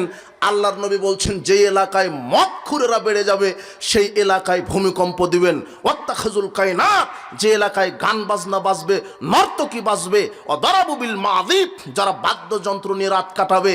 আজকে আপনার অমুক দিবস, সেই দিবস, অমুক বিবাহ বার্ষিকী, অমুক এই বার্ষিকী, 31 নাইট, পহেলা বৈশাখ, আপনার পহেলা ফাল্গুন, অমুক বেশ্যা লুচ্চা দিবস সমাজে পালন করে এই গান বাজনার মাধ্যমে। যুবক তুমি সাবধান হও, যুবক তুমি সাবধান হও, তোমার এই পাপের কারণে আল্লাহ তোমাকে দুনিয়াতে পাকড়াও করবেন। এগুলি দুনিয়াতে লঘু শাস্তি, কঠিন শাস্তি পাকড়াও করবেন তোমাকে পরকালে। তুমি সাবধান হও। কোন মুসলমান গান বাজনার সাথে আপোষ করতে পারে না। গান বাজনা জাহেলিয়াত, বেহায়াপনা জাহেলিয়াত, মদ খাওয়া মদ পান করা জাহেলিয়াত। আজকে সমাজে দেখেন প্রায় হারামখোর। আল্লাহর নবী 1450 বছর পূর্বে একটা কথা বলে গেছেন, জাতি শোনো, ইদা জাহারার রিবা ওয়া জিনা ফি কারিয়াতিন, যেই গ্রামে, যেই দেশে, যেই এলাকায় জেনার পাপ আর সুদের পাপ প্রকাশ পাবে, ফাকাদ আহাল্লু বিআনফুসাহুম আযাবাল্লাহ, তারা নিজের উপর আল্লাহর আযাবকে হালাল করে নিবে। যখন জেনা আর সুদ প্রকাশ পাবে তখন তাদের উপরে আল্লাহর পক্ষ থেকে গজব নাজিল হওয়া ওয়াজিব হয়ে যায়। কি হয়ে যায়? আজকে সমাজে সুদখোর নাই, ঘরে ঘরে সুদি এনজিও ঢুকে গেছে। পানের দোকানদারও পান বিক্রি করে সুদি ব্যাংক থেকে লোন নিয়ে। অটো চালায়, অটো ড্রাইভার, সে ব্যাংক থেকে লোন নিয়ে অটোটা কিনেছে। এ হলো হারামখোর, কোটি টাকার ব্যবসা করছে। হুজুর এই যে আমার বড় ব্যবসা, ফ্যাক্টরি, মোটরসাইকেলের শোরুম আমার, জুতার শোরুম আমার হলো গার্মেন্টসের ফ্যাক্টরি আমার, 1000 কোটি টাকার আমার ব্যবসা। টাকা কোথায় পেয়েছেন? তো ব্যাংক থেকে লোন। হলো টাটকা সুদখোর, টাটকা হারামখোর একটা। গোটা সমাজটাই চলছে হারামের সাথে। সুদ হারাম, সুদ জাহেলিয়াত। আজকে আল্লাহর নবী বলছেন এমন একটা যুগ আসবে যে প্রায় সুদের সাথে জড়িত হবে। আজকে তদন্ত করেন, 10 ব্যাটারি টর্চ লাইট দিয়ে খুঁজে পাবেন না যে হালাল খুরকে, প্রায় হারামখোর, ঘরে ঘরে সুদখোর, এনজিও। আশ্চর্য কথা। আপনি আবার খুব গর্ব করে বলেন ছেলেটা ব্যাংকে চাকরি করে, আগামীকাল থেকে ভিক্ষা করে লাগিয়ে দেন, তাও সম্মান বাঁচবে। ব্যাংকে চাকরি করে টাকা হালাল হবে না। ব্যাংকে চাকরি করার চাইতে ভিক্ষা করে খাওয়া ভালো, ব্যাংকে চাকরি করার চাইতে ভিক্ষা করে খাওয়া ভালো। শোনেন, ঘরে ঘরে সুদ ঢুকে গেছে, ঘরে ঘরে তামাক, জর্দা, বিড়ি, সিগারেট, গুল ঢুকে গেছে। আপনি কি দিয়ে ঠেকাবেন? প্রায় হারামখোর। হালালখোর পাওয়া খুবই কঠিন। গজব নাজিল হবে। আল্লাহ ছাড় দিচ্ছেন, যখন ধরবেন তখন আর ছাড়বে না। মাত্র তো এই যে গত 21 তারিখে 30 সেকেন্ড কাঁপায় দিচ্ছে, আর যদি 10 সেকেন্ড থাকতো তাহলে ঢাকা একেবারে ফাঁকা হয়ে যেত একেবারে। ওটা শুধু একটু দেখায় দিছে। আল্লাহর নবী বলছেন যেই দেশে মদখোর বেড়ে যাবে, সুদ বেড়ে যাবে, জেনা বেড়ে যাবে, গান বাজনা বেড়ে যাবে, ওই দেশে আল্লাহ ভূমিকম্প দিবেন। এটা আল্লাহর নবীর কথা। বিপদ আমাদের নিজের হাতেরই কামাই করা। আর আপনি সেই মুসলমান, আরে টুপি পরলেন, পাঞ্জাবি পরলেন, হুজুরকে নিয়ে আসলেন, খুতবা পড়ালো, সুন্দরভাবে বিবাহ দিল, এটা ইসলামের তরিকাই। কিন্তু নারী পুরুষ অর্ধনগ্ন পোশাক পরে নাচলো, নাচ গান করলো, ওটা কার তরিকাই? ওটা কার তরিকাই? বিবাহে যে হুজুরকে নিয়েছে বিবাহ পড়ালেন, এটা ইসলামের তরিকাই। কিন্তু ওই যে নাচছে যে আপনার মেয়েটা, 16 বছর মেয়ে, ইন্টারমিডিয়েটে পড়ে, একেবারে টাটকা যুবতী, একেবারে টাটকা পতিতালয় একটা। বলছে ওই বিশ্ববিদ্যালয়ে পড়ে আপনার মেয়েটা, এই হাই স্কুলে পড়ে, ইন্টারমিডিয়েটে পড়ে, গান বাজনার অনুষ্ঠান হচ্ছে, আপনার ওই মঞ্চে উঠে নাচছে, 16 বছর 18 বছরের যুবতী মেয়ে নাচছে একেবারে অর্ধনগ্ন, তার পিছন, তার সামনে, তার বুক, তার পিছন সব হুবহু বোঝা যাচ্ছে। একটা যুবতী মেয়ে ডানা কাটা পরিসে যে নাচতেছে, আশ্চর্য কথা, এই যুবতী মেয়ের বাপ কত গাধা, ও মানুষ হলো কি করে? আর চতুর্দিকে ওই কলেজ বিশ্ববিদ্যালয়ের শিক্ষকেরা বিচারক, মানে যে বেশি মাজা ঝুলাতে পারবে তাকে বেশি নাম্বার দিবে, এরা হলো বিচারক। এরা যদি মানুষ হয় তাহলে কুকুর সিগালকে।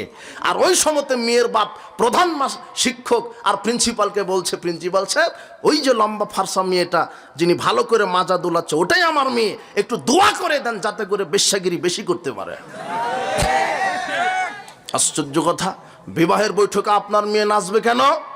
আশ্চর্য কথা, বড় মেয়েকে বিবাহ দিলেন আর ছোট মেয়েকে দুলাভাইকে তো ফাও দিয়ে দিলেন। আশ্চর্য কথা, দুলাভাই কোলে নিয়ে চা খাচ্ছে, আপনি কি জানেন? আশ্চর্য কথা। আর আপনি এইভাবে জাহেলিয়াতকে সমাজে কায়েম করে আপনি পরকালভাবে হারায়েন না। আল্লাহ বলছেন পরিবারকে বাঁচাও, নিজে জাহান্নামের আগুন থেকে বাঁচাও, বাঁচো, পরিবারকে বাঁচাও। আপনার মেয়েটা যদি ল্যাংটা হয়ে ঘুরে, আপনার স্ত্রী যদি ল্যাংটা হয়ে ঘুরে, আপনি হবেন দায়ুস। স্ত্রীকে পর্দায় থাকতে হবে, মেয়েকে পর্দায় থাকতে হবে, এটাই আদর্শ নারী পুরুষের বৈশিষ্ট্য। বলছিলাম আদর্শ পরিবার গঠন করতে গেলে আদর্শ নারী পুরুষকে বাছাই করতে হবে। বাছাই 1, 2 বিবাহ, বিবাহের পূর্বে দেখতে হবে, 3 প্রস্তাব দিতে হবে, দিন ধার্য ঠিক করতে হবে, সুন্নতি পদ্ধতিতে বিবাহ করতে হবে, বিবাহ শেষ এরপরে বাসর ঘর সাজাতে হবে। বাসর ঘরে এই যুবক, তুমি স্ত্রী হিসেবে তুমি তোমার স্ত্রীকে কি করবে? বাসর ঘরে প্রবেশ করেই অজু করে 2 রাকাত সালাত, স্ত্রী থাকবে পিছনে, তুমি থাকবে সামনে, নফল 2 রাকাত সালাত। এরপরে সালাত শেষ করে তোমার স্ত্রীর কপালে এইভাবে অগ্রভাগে হাত দিয়ে দোয়া করবে, আল্লাহুম্মা ইন্নী আসআলুকা খায়রা মা জাবালতা আলাইহা ওয়া আউযু বিকা মিন শাররি মা জাবালতা আলাইহা।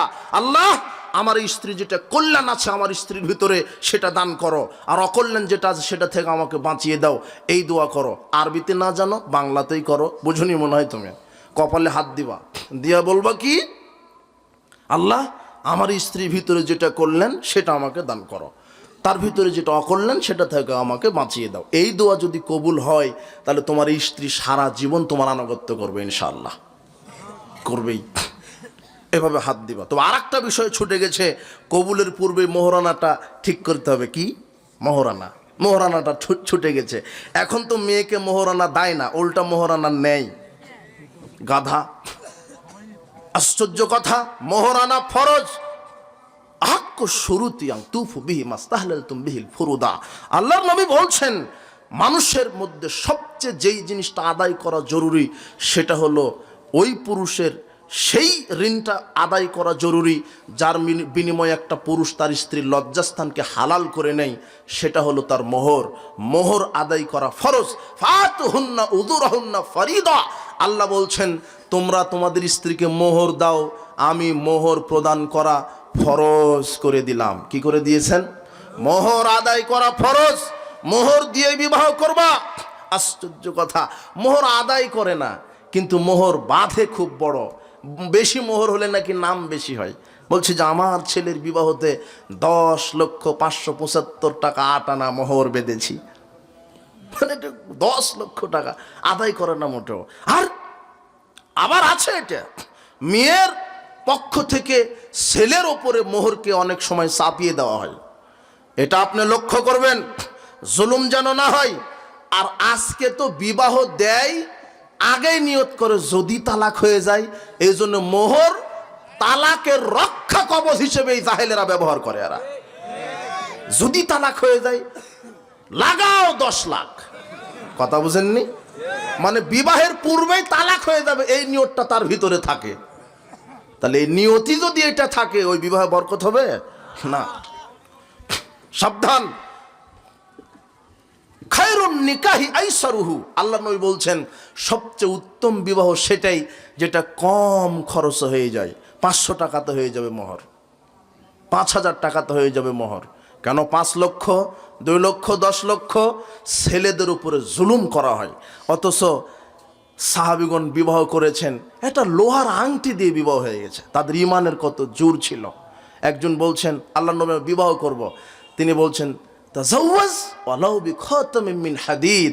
আল্লাহর নবী একজন সাহাবীকে বলছেন তুমি বিবাহ করো, একটা লোহার আংটি দিয়ে হলেও বিবাহ করো। সুবহানাল্লাহ, একটা আংটি দিয়ে বিবাহ হয়।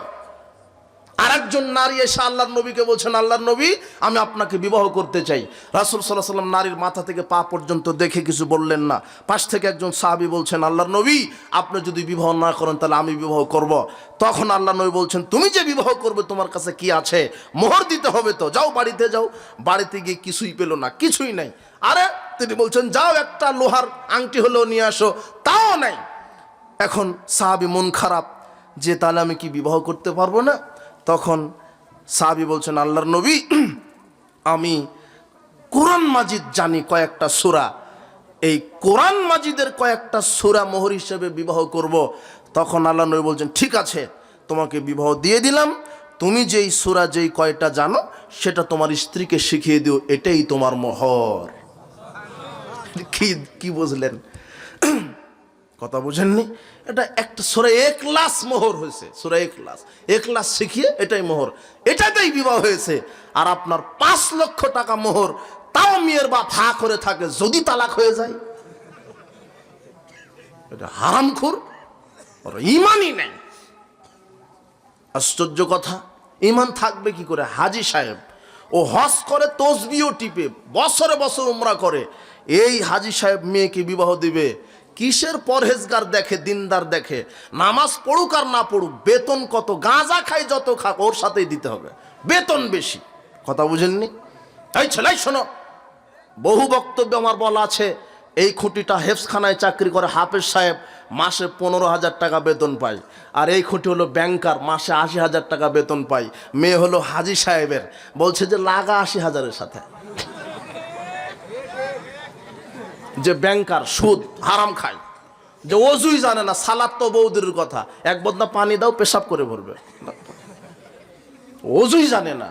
হাজী সাহেব মেয়েকে বিবাহ দিল এই ব্যাংকারের সাথে, এই সুদখোরের সাথে, যে সালাত আদায় করে না। কিন্তু হাফেজ সাহেব 15,000 টাকা বেতন পায় না, চলবে না। তাহলে হইল আপনি ছেলেকে নির্বাচন করুন, মেয়ের বাপ আপনাকে বলছে একটা হাদিস আপনার জন্য যথেষ্ট হবে। আল্লাহর নবী বলছেন, কি বলছেন? মান আলা হালাসা বানাতিন, যেই পুরুষ, যেই পিতা 3টে মেয়েকে লালিত পালিত করলো, ফাআদ্দাবাহুন্না, এবার শিষ্টাচার শিক্ষা দিল। শিষ্টাচার মানে আম্মু বালেগ হয়েছ, পর্দা করো, শালীন পোশাক বোরখা ছাড়া বাহিরে বের হয়েও না, 10 বছর হয়েছে এইভাবে অজু করো, এইভাবে সালাত আদায় করো, কণ্ঠ নিচু করো, দাদা দাদির খেদমত করো, পিতামাতার খেদমত করো, পরপুরুষের সাথে কথা বলো না, বিসমিল্লাহ বলে খাও, বসে খাও, ডান দিক থেকে খাও, ডান হাতে খাও, ঘুমানোর সময়তে দোয়া বলো, ডান কাতে শুয়ে আল্লাহুম্মা বিসমিকা আমুতু আহইয়া বললে দোয়া বলে ঘুমাও, ঘুমানোর পূর্বে কোরআন মাজিদ তেলাওয়াত করো, ঘুম থেকে উঠে ফজরের সালাত আদায় করো, ফজরের সালাতের পরে কোরআন তেলাওয়াত করো, আম্মু পিতামাতার খেদমত করো, সত্য কথা বলো, মিথ্যা কথা বলো না। এইভাবে পিতামাতা ছেলে মেয়েকে শিষ্টাচার শিক্ষা দিবে। কি শিক্ষা দিবে? এইভাবে যদি আপনার ছেলে মেয়েকে শিষ্টাচার শিক্ষা দেন, আপনি যদি আপনার ছেলেকে 5 ওয়াক্ত সালাত শিক্ষা দেন, তাহলে আপনার ছেলে মেয়ে 5 ওয়াক্ত সালাত আদায় করে যত নেকি পাবে, আপনি তাদের সমপরিমাণ নেকি পাবেন, ঘরে বসেই পাবেন, কারণ আপনি শিখিয়েছেন। কথা বুঝেননি মনে হয়? আপনার ছেলেটা যদি ফজরের সালাতের পরে 1 পারা কোরআন তেলাওয়াত করে, তাহলে আপনি 1 পারার সমান নেকি পাবেন। কেন? আপনি বলেছেন এই বেটা ফজরের সালাতের পরে কি তেলাওয়াত করো, আপনার কথা মতো পড়েছে যে, তাই ও তেলাওয়াত করে যত নেকি, আপনি শুধু বলাতে তত নেকি। এইভাবে শিষ্টাচার, মেয়ের বাপ মেয়েকে এইভাবে শিষ্টাচার শিক্ষা দিবে। 1 2 ওয়াজাওয়াজুহুন্না, এবারে সৎ পাত্রের সাথে বিবাহ দিবে, গাঁজাখুরের সাথে, তাই না? বেনামাজির সাথে। কোন পাত্রের সাথে? সৎ। তো সৎ কে? যার ভিতরে তাকওয়া আছে, পরহেজগারিতা আছে, মুখে দাঁড়িয়ে আছে, 5 ওয়াক্ত সালাত আদায় করা, আমানতদার, সত্যবাদী, এমন ছেলের সাথে আল্লাহর নবী মেয়েকে বিবাহ দিতে বলছেন। 3টা কাজ করা লাগবে কোন পিতাকে। 1 3টা মেয়েকে অথবা 2টা মেয়েকে প্রতিপালন করবে, 2 শিষ্টাচার শিক্ষা দিবে, 3 সৎ ছেলের সাথে বিবাহ দিবে। এই তিনটা কাজ যদি কোনো মেয়ের বাপ করতে পারে, ফালাহুল জান্নাহ, আল্লাহ সেই পিতার উপরে জান্নাতকে ওয়াজিব করে দিবেন। উপস্থিত বৈঠকের মুসলিম দিনী ভাই বোন, এই জন্য বিবাহের সিরিয়ালে যেটা ছাড়া পড়েছিল মোহর আদায় করতে হবে, নগদেই দিতে হবে এটা নয়। 2-4 মাস যাক, 2-1 বছর সময় নেন। কেন? ওই যে দলিল, ওই যে সাহাবী নারীকে বিবাহ করলেন কি শিখিয়ে দেওয়ার মাধ্যমে? তো কোরআন শেখাতে কি সময় লাগেনি? কথা বুঝেননি মনে হয়। তবে নগদে দিবেন এটা ভালো, তবে মোহর বাকিতেও বিবাহ করা যায়, তবে জরুরি মোহর আদায় করতে হবে, বাকি রাখা যাবে না। না হলে বিচার মাঠে এটা আপনাকে আল্লাহ সুবহানাহু ওয়া তাআলা এই বিষয়ে ছাড় দিবেন না। আল্লাহ সুবহানাহু ওয়া তাআলা বলবেন যে আপনার নেকি আপনার স্ত্রীকে দিয়ে দেন, যেই পরিমাণ টাকা ছিল বাকি সেই পরিমাণ নেকি দিয়ে দিতে হবে। এই জন্য সাবধান, যে কোনো মূল্যে মোহর আদায় করতে হবে। বলছিলাম বাসর রাতে এইভাবে তুমি স্ত্রীর কপালে হাত দিয়ে দোয়া করো, এরপরে দাম্পত্য জীবন, এরপরে সকালে কি করবে? ওলিমা করতে হবে। সকালে কি? ওলিমা। একেবারে গ্রামের লোকদেরকে ওলিমার দাওয়াত দিয়ে খাওয়িয়ে দিলে সবাই খেয়ে তোমার জন্য দোয়া করে যাবে। কিন্তু এখানেও তো তোমার ভিক্ষুকের মতো স্বভাব, তুমি দাওয়াত দিয়েছই বেছে বেছে ধনীদেরকে, যারা তোমাকে ভিক্ষা দিয়ে যেতে পারে। তুমি দাওয়াত দেওয়ার লিস্ট করো, 500 জন লোককে খাওয়াবো, 2 লক্ষ টাকা খরচ হবে, তাহলে 2টা গরু লাগবে, এত কেজি তেল, এত কেজি চাউল লাগবে, এগুলি খাওয়াচ্ছ। আর একজন ভিক্ষুককে তুমি চেয়ার টেবিল আর খাতা কলম নিয়ে ওখানেই বসে রেখেছ। তুমি কোনো ফকির মিসকিনকে দাওয়াত দাওনি। কেন? ও দিতে পারবে না যে তোমাকে ভিক্ষা, যে দিতে পারবে তুমি তাকে দাওয়াত দিয়েছো। জি না, এই প্রথাও ঠিক নয়। আপনি এটা কেন করবেন? এত ছোট লোকই কেন? আপনি ওলিমা করবেন, জনগণকে দাওয়াত দিবেন, গ্রামের লোকদেরকে দাওয়াত দিবেন, এটা তাদের হক আছে। ফকির মিসকিনকে বেশি দাওয়াত দিবেন, তারা ওলিমা খেয়ে নব দম্পতির জন্য আল্লাহর কাছে কি করবে? দোয়া। এটা হলো শরীয়ত। আশ্চর্য কথা, আজকে মরার খাবারের লোকের অভাব নাই, কিন্তু বিবাহের খাবারে যায় না, গেলেই টাকা দেওয়া লাগবে। আশ্চর্য কথা, এই পদ্ধতি আপনাকে কি শিখালো? সাবধান। আর মরার খাওয়া, আমি এটা গতিতে বললাম, মানুষ মারা গেছে 40-21 দিনের খাওয়া, এগুলি হলো বিদাত। এগুলি রাসূল সাল্লাল্লাহু আলাইহি ওয়াসাল্লাম সাহাবায়ে কেরাম করেননি, এগুলি করবেন না। উপস্থিত বৈঠকের মুসলিম দিনী ভাই বোন, বলছিলাম যে এইভাবে পরিবার গঠিত হবে। যদি আদর্শ ছেলে আদর্শ মেয়ে, এই 2 ছেলে মেয়েকে দিয়ে বিবাহ দেন, তাহলে পরিবারও কি হবে? আদর্শ। পরিবার কি হবে? আদর্শ। সেই পরিবারে 5 ওয়াক্ত সালাত থাকবে, সিয়াম থাকবে, কোরআন তেলাওয়াত থাকবে, হালাল থাকবে, পর্দা থাকবে। শোনেন, যেই পরিবারে 5 ওয়াক্ত সালাত নেই, যেই পরিবারে গান বাজনা বাদ্যযন্ত্র চলে, যেই পরিবারে কোরআন তেলাওয়াত হয় না, যেই পরিবারের সদস্যরা হারাম খায়, এই পরিবার আদর্শ নয়। আপনি নিজে ঠিক করুন, আপনার পরিবার আদর্শ রাখবেন নাকি জাহেলিয়াতে পরিপূর্ণ করবেন। আল্লাহ, তুমি আমাদের পরিবারকে আদর্শ ইসলামী পরিবার হিসেবে কবুল করো। আল্লাহ, তুমি আমাদেরকে তৌফিক দান করো।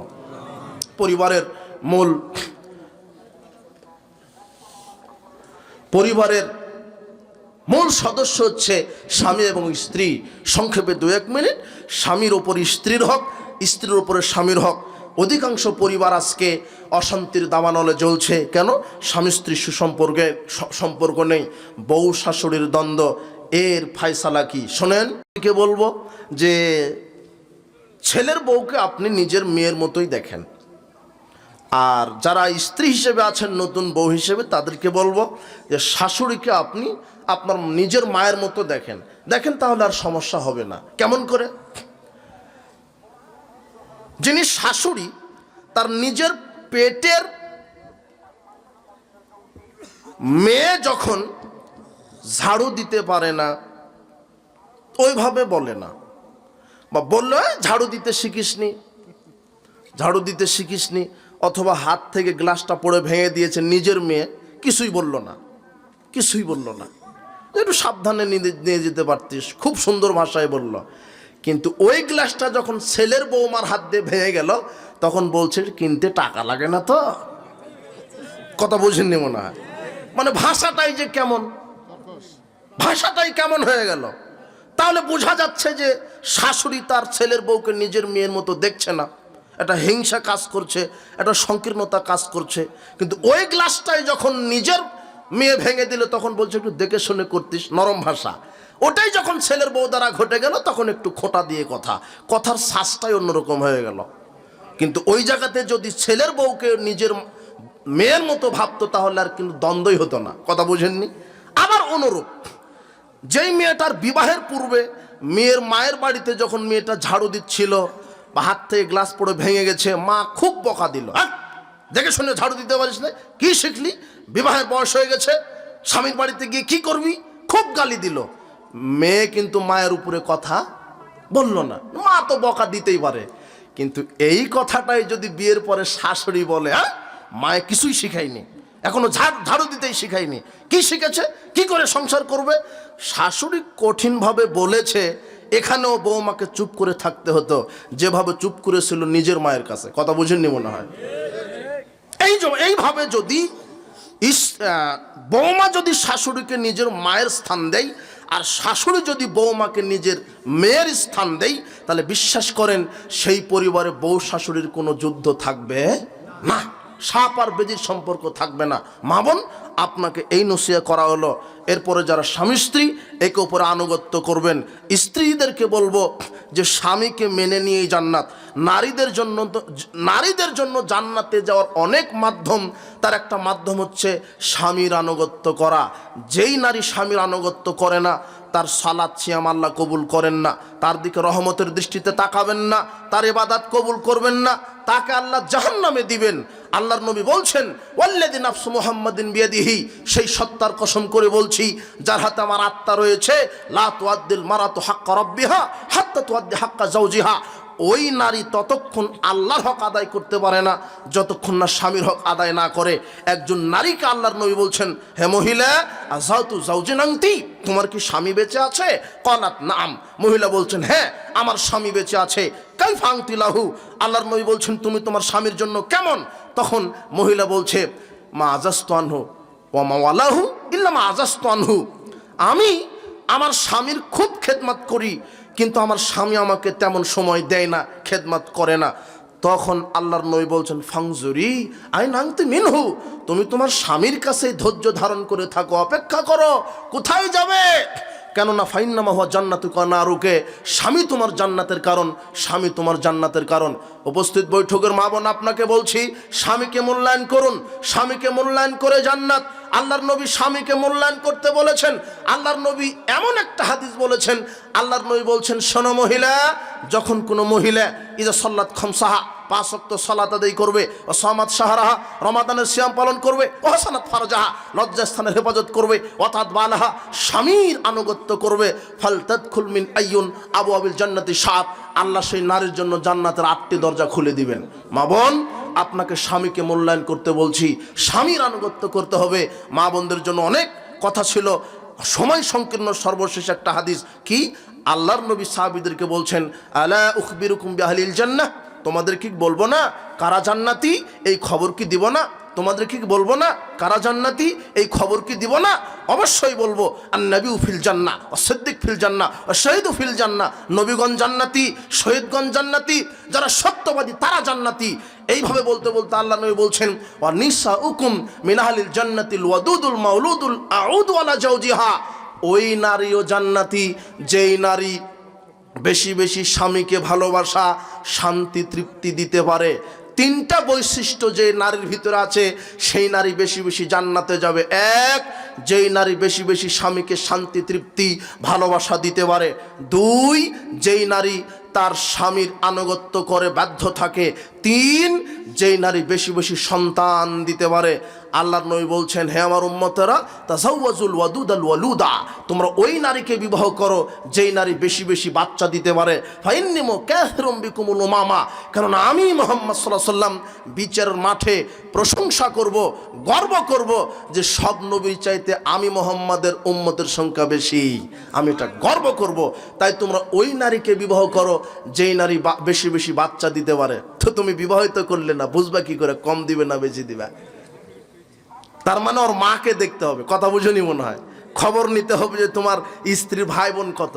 তোমার স্ত্রী যদি 10টা ভাই বোন হয় তাহলে মনে রেখো যে তোমার এই স্ত্রীও 10টা দিতে পারবে। কিন্তু তোমার শিক্ষা ব্যবস্থায় তোমাকে গাধা পঙ্গু বানিয়ে রেখেছে। ও বলছে যে 2টার বেশি নয়, 1টি হলেই ভালো হয়। আশ্চর্য কথা। সন্তান বেশি নিতে হবে, তাহলে দুনিয়াবি শক্তি আছে, পরকালের শক্তি আছে।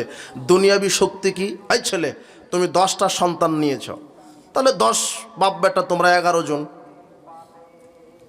দুনিয়াতে শক্তি 11 জন লাঠি নিয়ে যদি বের হও তাহলে গায়ে বান্ধা কেউ আর তোমাদের সামনে আসবে না। মানে দুনিয়াবিও শক্তি, কথা বুঝেনি মনে হয়। অন্যায়ের বিরুদ্ধে লড়বা, যেখানে গান বাজনা মদ হচ্ছে 11 বাপ বেটা চলে যাওয়া, কথা বুঝেনি মনে হয়। তাহলে দুনিয়াবি শক্তি হলো। এরপরে টাকা বেশি হবে, 10 জন ছেলে, 5 জনই আপনার ওই সৌদি আরব, কুয়েত, কাতার, বাহরাইনে আছে 5 জন, আর 5 জন চাকরি করে, টাকাও বেশি, কথা বুঝেননি মনে হয়। শক্তি বেশি, টাকাও বেশি, আর বাপ মায়ের নেকিও বেশি। ওই হাদিসটা কি, 10 জন ছেলে মেয়ে যদি একসাথে সালাত আদায় করে, 10 জনে 5 10 50 ওয়াক্ত আদায় করলো, আর বাপের আমল নামাতে আল্লাহ 50 ওয়াক্তের একাই নেকি লিখে দিল। তাহলে ছেলে মেয়েকে ইসলামের উপরে বড় করো। নেকি বেশি, শক্তি বেশি, টাকা বেশি, আর পরকালে জান্নাত বেশি। আল্লাহর নবী বলছেন যে বিচারের মাঠে পিতামাতাকে মর্যাদা দিবেন জান্নাতে। তো পিতামাতা অবাক হয়ে আল্লাহকে বলবেন, আন্নালি হাজিহি, প্রতিপালক এত মর্যাদা আমাদের, আমরা তো বেশি আমল করতে পারিনি, কোনোভাবে ফরজ সিয়াম, ফরজ সালাত, অত দান সাদগা করিনি, তাসবিহ তাহলিল করতে পারিনি, অত কোরআন মাজিদ তেলাওয়াত করতে পারিনি, আমরা কৃষক মানুষ, ভ্যান চালক, গরিব মানুষ ছিলাম, কাজেই সময় চলে গেছে, বেশি আমল করতে পারিনি, তারপরও এত মর্যাদা দিলেন জান্নাতে। তখন আল্লাহ বলবে বিস্তিগফার ওয়ালাদিকা লাক, ওই যে সৎ ছেলে মেয়ে দুনিয়াতে রেখে এসেছিলে, তারা তোমার জন্য দোয়া করেছে, ইস্তেগফার করেছে, তাদের দোয়ার বদৌলতে আমি তোমাদেরকে জান্নাতুল ফেরদাউস দিয়েছি। তাহলে জান্নাতও বেশি। আবার যদি 10টা বা 5টা সন্তানের মধ্যে একটা ছোট্ট অবস্থাতেই মারা যায়, তাহলে ওই ছোট্ট শিশুকে আল্লাহ বিচারের মাঠে বলবেন, ওই যে তোমার পিতামাতা, কাপড় ধরে টেনে জান্নাতে নিয়ে চলে যাও। কাপড় ধরে টেনে জান্নাতে চলে যাবে। কিন্তু নিয়েছেনি একটা, আর বলছে আমার ছেলেটা ধনির দুলাল, গাঁজা ছাড়া খায় না। ধনির দুলাল বানিয়েছেন ওকে, ওই আবার লাগে।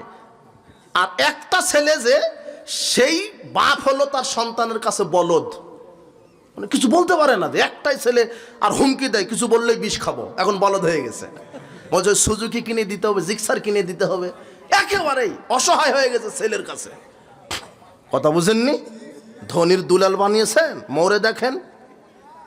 সাবধান। আপনার স্ত্রীকে বলেন যে আজকে বক্তব্য শুনে এসেছি মৌলানা সাহেবের, কমপক্ষে 8টা নিতে হবে। যদি বলো যে পারবো না, তাহলে বলবো যে তাহলে আর একটা বিবাহ করবো, তাহলে বলবো যে 16টা দিতে রেডি আছি। সাবধান। উপস্থিত বৈঠকের মুসলিম দিনী ভাই বোন, সময় একেবারে শেষ, 12টা শেষ করতে চেয়েছিলাম। আদর্শ পরিবার গঠন, আদর্শ নারীকে বিবাহ করবেন। এই যুবক, আজকে তওবা করো, কোনোদিন মদ মুখে দিবে না, বলো আল্লাহ তুমি আমাকে হেদায়েত দান করো। 5 ওয়াক্ত সালাত ছেড়ে দিবা না, গান বাজনা শুনবা না, প্যান্ট টাকনোর উপরে করো, দাড়ি ছেড়ে দাও। দাড়ি রাখলেই তুমি আসল মহিলা পাবে, আসল মেয়ে পাবে দাড়ি রাখলেই। কথা বুঝেছ? আর যারা ওরা দাঁড়িয়ালা নারীকে পছন্দ করে না, ওরা হলো চরিত্র খারাপ। দাঁড়ি রাখলে ভালো, তুমি ভালো, মেয়ে ভালো পাবে। দেখো তুমি কোনো একটা দাঁড়িয়াওয়ালা লোকের বউ খারাপ কিনা, দাঁড়িয়াওয়ালা লোকের বউ ভালো হয়। দেখো তুমি, ধানের উপরে টাকা দেওয়া কি, এটা তো বুঝলাম না। 100 টাকা দেয়, এখন ধান নেবে। 100 টাকা ধান নেবে এখন 100 টাকা, 1000 টাকা দাও, এখন ধান বেশি দেওয়া লাগবে। এখন টাকাও 1000 দেওয়া লাগবে, এখন ধান দেওয়া লাগবে। সিজনে 2 মাস পর ও হচ্ছে সুদ হবে, তো এটা হারাম এই ব্যবসা। মসজিদে মেহরাবে বানানো যাবে কিনা, আর যদি বানানো হয় তাহলে করণীয় কি?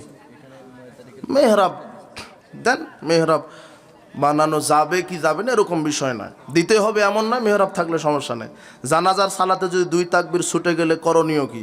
সালাত হয়ে যাবে আপনার, সালাম ফিরিয়ে দেবেন, সমস্যা নেই। 2 ছুটে যায় কোনো সমস্যা নেই। ও তাকবীর, জানাজা সালাতের তাকবীর যদি ছুটে যায় তাহলে কোনো সমস্যা হবে না। খাওয়ার উদ্দেশ্যে পাখি শিকার করলে তা কি খাওয়া জায়েজ হবে? হ্যাঁ, পাখি শিকার করে বিসমিল্লাহ বলে গুলিটা মেরে দিবে, বিসমিল্লাহ বলে মারলে হবে। দেয় না। ওয়াজ বক্সে ইকো বা বক্স দ্বারা কারো পরিবর্তন করে কি কণ্ঠ পরিবর্তন করে যাবে কি ইকো ইকো মানে যে কণ্ঠ সুন্দর হওয়ার জন্য, এটা সমস্যা নাই তো। ইসলামে সৌন্দর্য ভালো ভালো করতে হবে, যেটা সুন্দর হবে, হ্যাঁ, এটা সমস্যা নেই, এটার সমস্যা নেই। কিন্তু এটাতে যখন তুমি নষ্টামি করবে, গান বাজনা করবে, সেটা হারাম হয়ে যাবে। এটাতে তুমি কোরআন তেলাওয়াত করবে, সুন্দর কণ্ঠে বক্তৃতা দিবে, এটা সমস্যা নাই। বারাকাল্লাহু ফিকুম, জাযাকুমুল্লাহ খায়ের, সুবহানাকাল্লাহুম্মা ওয়া বিহামদিক, আশহাদু আল্লা ইলাহা ইল্লা আনতা আস্তাগফিরুকা ওয়া আতুবু ইলাইক। আসসালামু আলাইকুম ওয়া রাহমাতুল্লাহি ওয়া বারাকাতুহু।